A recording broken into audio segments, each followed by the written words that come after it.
Our readers over at GBGunsDepot.com have known about this gun since January, but now they're finally here, existing in the wild. Terran Tactical Canik collaboration, the TTI Combat, Tabletop Review, and Field Strip coming up next on GBGuns. Before I get too into this, every time I do one of these, we inevitably get some first-time viewers of the GBGuns channel. Welcome, thank you for joining us. My tabletop reviews are known for being a little in-depth, sometimes going into stuff that you hadn't even thought could be gone into. That means they're long. Check the video description for chapter markers. Also, the red line at the bottom of the screen here should be labeled with chapters. If there's something you don't care about or something you want to jump to, please jump to it. And let's get to this review. We'll be covering what's in this big box, nice lockable hard case with some depth to it.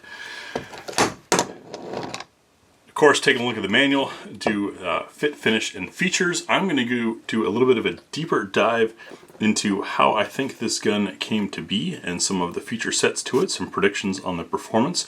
We'll, of course, talk about trigger. We'll do our chamber fitment check, and I'll tell you about what's going to be in the range video, in addition to, of course, a field strip.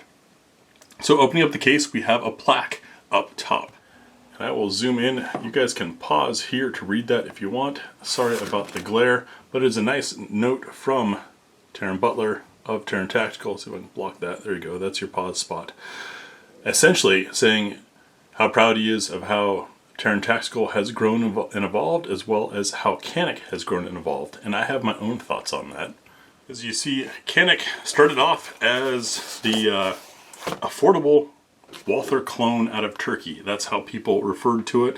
No one really took it seriously. Over time, the fan base has grown. The quality of the firearms has been enhanced. The features have been enhanced.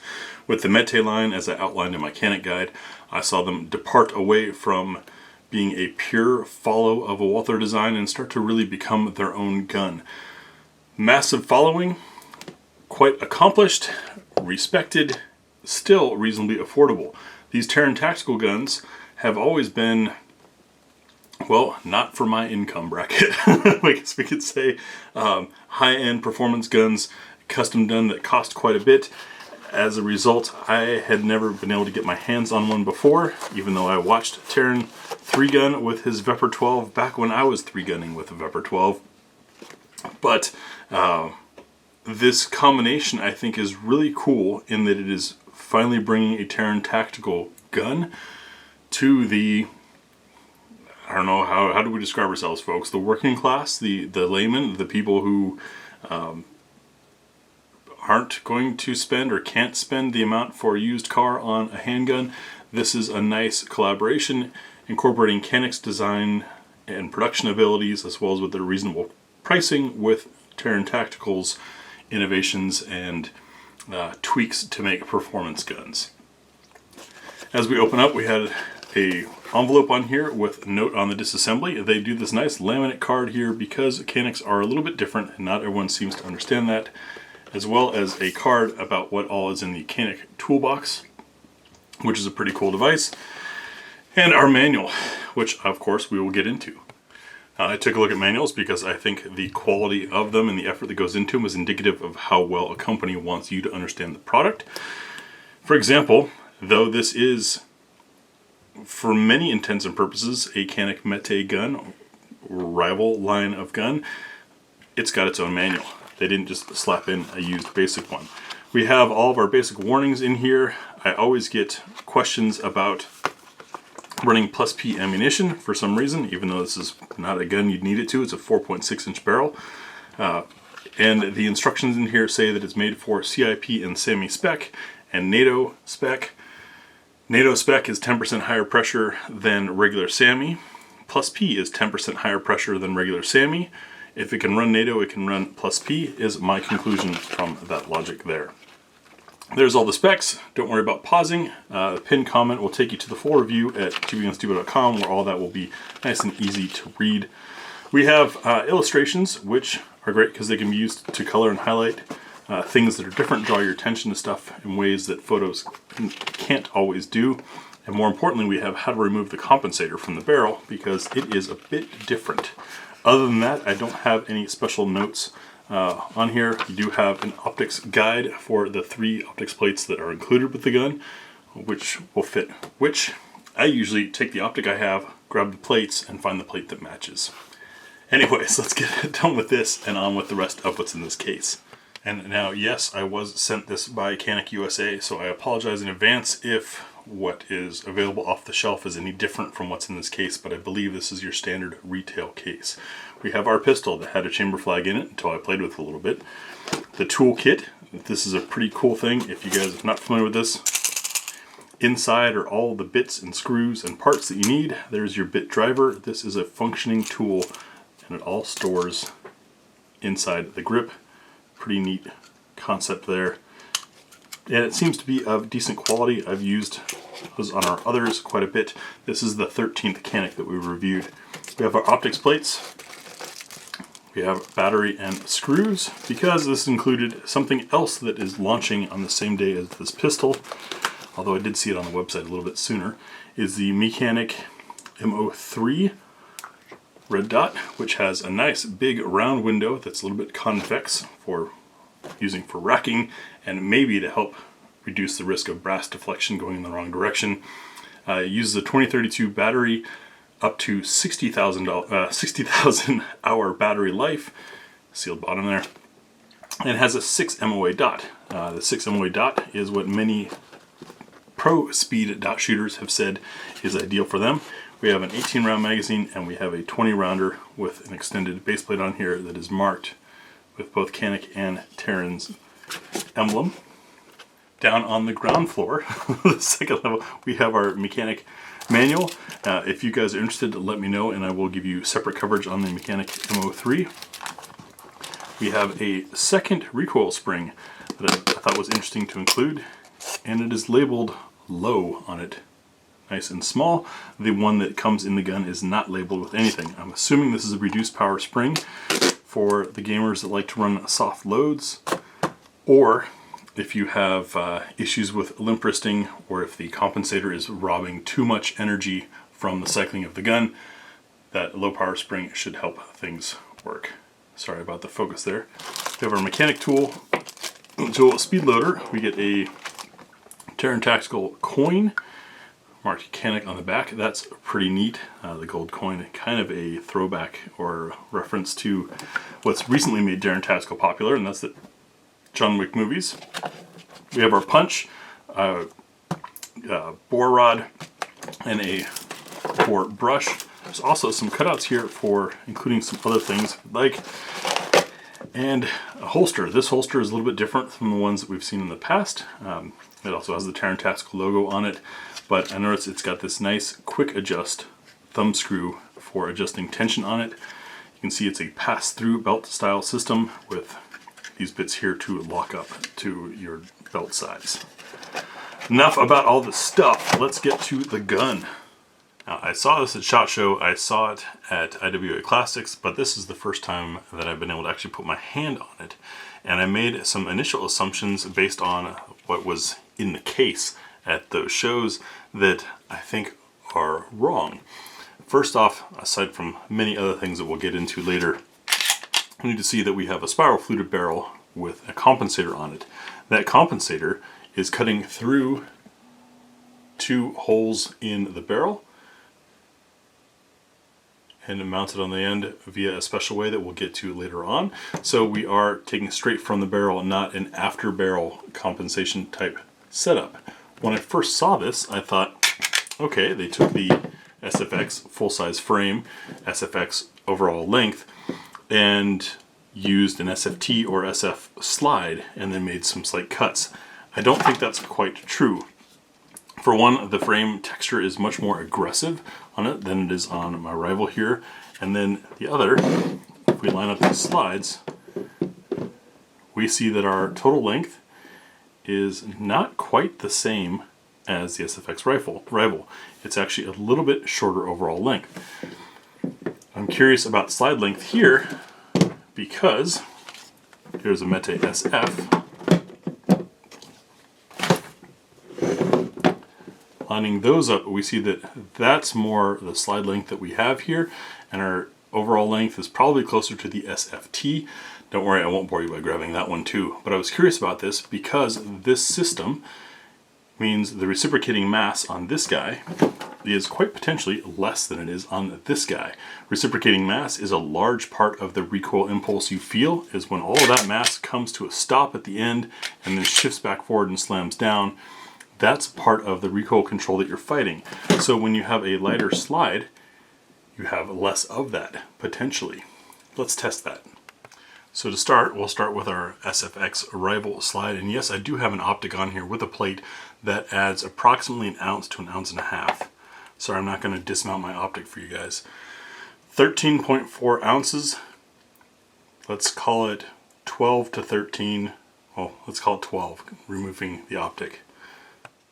Meanwhile, our regular Mete SF slide, 13.3 ounces. That really shows you how much weight was saved on that rival slide. Even though it's much larger, deeper cuts and windows in it helped it be about the same mass as this guy. Again, we can drop about 1 ounce off. I've got a Shield RMSE on here. And lastly, our new TTI Combat slide with the plate on it, but no optic, 12 ounces. So my theory is correct. We have a lighter slide on the TTI Combat than we do on a regular Mete SF 4-inch gun. Even though this is a 4.6-inch gun and it's got a compensator on it, this is probably going to be a very smooth shooter. So quite an accomplishment there with the weight balancing. Makes me really want to get out and shoot this thing. I think it is going to be different. It's not just prettier. What else is different about this, since chances are many of you watching are already Canik fans? Maybe you own a rival or a regular SFX. We'll cover those differences and then we'll get into our standard gun review. One, this texture is certainly more aggressive. I don't know if that's a change at Canik or if that's a change for this model, but it's definitely different. We of course have the two-tone accents added on there. While we're here, you notice the magazine release button is not adjustable like the other ones were. There's no screw hole there for putting caps on for different lengths of magazine release buttons. It is textured on both sides though, in case you want to reverse it. Speaking of texturing, we also see that our slide stop release lever has these marks in here that certainly grab. I can feel those. Maybe that'll help me keep my thumb off of it while shooting. For comparison's sake, there's your standard Canik. We can see that we have many more slide serrations in there. That's part of the weight reduction, most likely. We also have a rather deeper cut here. You notice this edge here is not as pronounced, or maybe doesn't seem so because of the coloring on the regular. We can see we've had more weight reduction through the windows there. We also have a spiral fluted barrel. The camera will focus more on that once we field strip it instead of a straight flute. If you think about it, a spiral takes a longer path to get from end to end, and so that means potentially more metal removed, probably a lighter weight barrel. I don't have another 4.6-inch barrel specifically to compare against to test that, but I believe so. Our more aggressive texture continues up here at the index points and thumb rest spot. We have the compensator that I pointed out earlier, more on that when we field strip. And we've got a nice green fiber optic front sight, blacked out rear with ledge, and you'll notice that removing the plate to mount an optic is not going to remove the optic. So you get that back up there. That is nice and deep, but this is still a plate system, so depending on your optic you may or may not have co-witness. Now for our standard GBGuns tabletop, showing clear, which of course I did before I even turned on the camera, but with the slide lock back to the rear, we're looking to see if we have magazine release or ejection. That, it was a little bit of a kick. That's ejection. That will help kick it out. Of course, when you have metal body magazine in a polymer frame, it tends to slide out nicely. Standard Canik mags with the witness windows on the back, 18 rounders, nice. While we're back here, let's see if the left-handed slide release works. Yes, it does quite well. And the lock easily. That's probably the easiest time I've had on a lefty-sided gun thing before. Nice. All right, starting up front, you'll notice we have this big break on here and that it's keyed a little bit different. Very interesting spot. I showed you in the manual how that's mounted and the instructions for dismounting. I unfortunately cannot do that on camera, otherwise YouTube will shut me down for modifying guns. So I'll have to do it off camera, but you saw it in the manual, and hey YouTube reviewer, yes, it is part of end user servicing to keep things safe. Whatever. Nice long fiber optic front sight. Good windows into that spiral fluted barrel. We have 3 spots of rail. We've got texturing on the front of the trigger guard for the European style hook there. Just notice the TTI logo on the trigger. Since we're here, how about some trigger talk? Now, this is what you guys want to see. So the safety dingus works. We have light take up to a wall. Good short brake. Minimal over travel. Reset. Very short, positive, and brake again. It's probably going to be a quick gun to shoot. And this trigger is quite broad. See if it's any different from the rival trigger. It looks about the same. It's just a color effect we're having on there. It feels about the same as well, which is fine with me. There wasn't much need to change the trigger as is. You see we do have that Mete line double undercut going on here. Slight, but there. And that aggressive texturing on the front. The magazine well came already installed. It is removable, but it's quite a funnel, and as you can see, it lines up pretty nicely with the mag well of the pistol as well. I appreciate these things for giving a scoop to my finger. I wear XXL gloves, so I have large hands, but that helps keep my hand on the gun. It also gives a nice spot to squeeze the pinky to help control the nose of the gun and find the dot better. You can see our texture on the back strap. You get 3 back straps included. Changing them will require removing the mag well. No trouble there. You can use your included Canik tool, pull that screw out, use your included Canik punch, drive that pin out, and you can swap the back straps. We're onto the rear of the gun. Slide to frame fit. It's about as we've expected on Caniks. A little bit of play. Front pretty tight, but our lockup within the slide is tight. Sorry, the whole slide was rocking so much there. We have our striker indicator. It is extended to show when the striker's armed. Once fired, it's gone. It's a quick way of knowing if your gun reset. And it might be an interesting thing with having this comp on here. Now, I mentioned briefly on the in the box about the other spring setup. 2 things can happen with a comped gun, especially when it's in an external comp attached like this. The first, we do have a little bit of play there. It's obviously not, it is rocking the barrel. Interesting. Maybe that's just because I have more leverage. We'll see. But 2 things can happen. One, we have muzzle weight up here. That weight means it's going to require a little more energy to cycle the gun from the detonation, from the energy that's available for the gun to run. The other is you could be limp wristing and absorbing too much energy, causing a short stroke issue. One of those 2 things could happen regardless of how skilled of a shooter you are, depending on how you are with this gun and the ammo you're feeding it. In our range video, we'll do our standard battery of our standard range protocol. Let's say they're not really tests, but we will try out a bunch of different lows to see if that causes an issue with us. And if it does, we'll of course try the lighter spring. Back onto sight picture. Nice. I appreciate having a little bit of extra light on the sides there to help really line up for irons. We will shoot this with irons, then mount the dot and shoot it with the dot as well. Right, so the gun, reversible magazine release, and the slide catches we already mentioned previously. Now we'll field strip this thing and take a look inside the gun.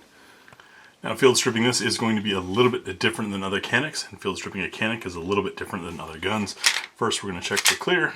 Then we've got our takedown levers here and here on both sides of the gun.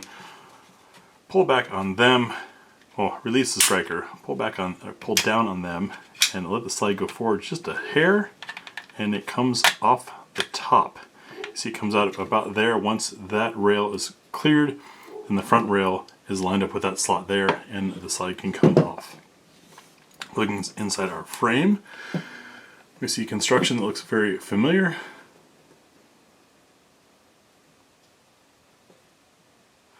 And now we'll get to the slide. Now getting the barrel out is a little bit different because of that compensator. It's not a conventional thread on, man, that guide rod's got some heft to it. I'm curious if it weighs any different than what's in the rival. And if you are wondering why does Graham care so much about weights, well, because weights impact how a gun feels in hand. And speaking of in hand, when I have these two lined up side by side, this is the TTI and this is the rival. You can see the rival one is longer because it's a longer barrel. That's 1.4 ounces, and the Taran Tactical 1.3 ounces. So it's actually lighter, it's just more concentrated. Now, while I was off camera changing things, I went ahead and removed the compensator. Sorry, I can't show you guys on YouTube. I've uploaded two identical videos, had one go green and the other one restricted for gun modification. The standards are unfairly, unevenly enforced, and as a result, I err on as safe as possible. So even though removing that compensator is in the user manual, I don't dare show you guys here on YouTube. Looking inside our slide, you can see beautiful, beautiful machining and finish, very nicely done. And that's just a smart thing. Oh, you also have the loaded chamber indicator. Won't want to forget about that. This pops up when there's a round in the chamber. You can see our compensator, and it does have some heft to it. Don't worry, I'm not going to weigh it for you guys. But mounts using an interesting third twist type setup with a spring-loaded locking bar here. I used the included punch to depress. And here's our barrel. You can see those ports there. Just one big kind of chunk port cut out of the top that gets directed between two paths out the top here. That's an interesting setup. I'm really curious to know what that is going to feel like. And our spiral fluting, you can see on there. Also, we have the Taran Tactical logo on top of the chamber. Speaking of chamber, we'll check for chamber fitment as always. Using some Liberty ammunition. This is nickel-plated case that helps with corrosion resistance, also reduces friction. But most importantly, what we're looking for is first listening for a nice plunk, like that. Seeing if the round can turn freely, and it can. That would indicate any burrs in the chamber. And then we want to see how much brass is exposed, and none. This is a fully supported chamber, which would make sense since it's good for NATO ammunition as well as plus P and all of that. I'm going to now reconstruct the gun, and while I do that, I'll tell you what's going to be in the range video. You will see absolute first shots through this gun, in case there are any unique impressions that happen in those moments. We'll do full magazine +1, and now we've done that with these Canik mags several times before, but just in case, we'll see how these base plates do. Hope some of you were paying attention just then. Then we'll take it over to the What's for Dinner table to see what the gun eats. That will be interesting with this compensator. Now, this is obviously intended to be a competition-oriented gun, but I'm curious if we're going to find a minimum energy level for this thing to cycle thoroughly through. Then we'll take it to our spinner target for sights and trigger control, which should be fun with this. I love a green fiber optic front sight, and I love that sight setup. Do some practical accuracy, and then give you concluding thoughts. We will also, potentially in another video, mount that new Canik MO3 dot on there and give you an opinion of what running a 6 MOA auto shut-off 60,000 hour dot is going to be like on this. We've obviously shot dots on our other Caniks. We just try not to mount optics for the initial review because they can potentially impact the performance of the gun. You're adding weight to the slide, you're also adding a surface for brass to deflect off of. Also, your ability to mount or properly or not a dot can impact accuracy. So we leave it all as it is out of the box for those tests. I'm looking forward to getting this to the range. I hope to see you guys there. Thank you for 8 years of support, and we'll see you soon. Thanks for watching.